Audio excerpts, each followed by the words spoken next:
La propriété idéale à Londres est celle qui offre l'atmosphère d'un petit village où l'on peut vivre dans n'importe quel type de logement, du petit studio aux vastes penthouse. Le choix dépend entièrement de l'accessibilité financière et des préférences. Des magasins pour les vêtements, la décoration intérieure, les restaurants et les pubs, des parcs tranquilles et un sentiment d'appartenance où tout le monde et tout ce qui est important est accessible à pied. C'est un véritable village autosuffisant. Cet idéal est une réalité avec la propriété à Marylebone, un village compact et haut de gamme. Bordé par Marylebone Road et Oxford Street, au nord et au sud, et par Edgware Road et Portland Place, à l'est et à l'ouest, le village de Marylebone est à peu près ce que l'on pourrait imaginer en essayant de composer le cadre parfait de l'idéal ci-dessus. En guise d'exercice de marche rapide le matin ou le soir, on pourrait contourner le village entier d'1 kilomètre sur 2.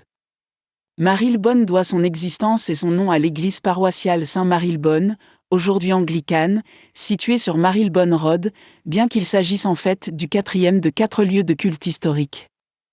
La première, démolie depuis longtemps en 1400, a été construite en 1200 près de ce qui est aujourd'hui Oxford Street, à proximité de Marble Arch.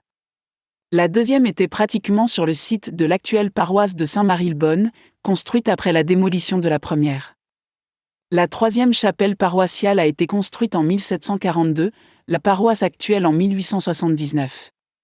Parmi les résidents célèbres de Marylebone figure Francis Bacon, qui a été baptisé dans la deuxième paroisse, Charles Wesley, Lord Byron, l'amiral Horatio Nelson, Robert et Elizabeth Barrett Browning et Charles Dickens. N'oublions pas le résident fictif le plus célèbre de Marylebone, Sherlock Holmes, au 221B Baker Street. Marylebone représente le plus grand nombre d'architectures de style géorgien de tous les quartiers de Londres. Les habitants de Marylebone ont un sentiment d'identité fort et fier vis-à-vis du village, ce qui en fait l'un des quartiers les plus recherchés du Grand Londres pour y vivre et y travailler. Cependant, si la vie à Marylebone est très recherchée, elle n'est pas dépourvue de moyens de transport public pour se rendre au travail partout dans Londres et ses environs. Les bus et les taxis sont toujours à portée de main.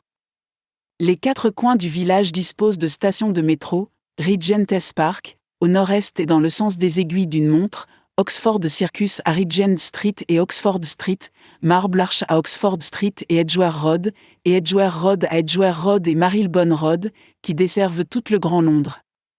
D'autres stations de métro se trouvent dans le périmètre du village. Il y a de nombreuses résidences dans le village, la plupart au-dessus des magasins.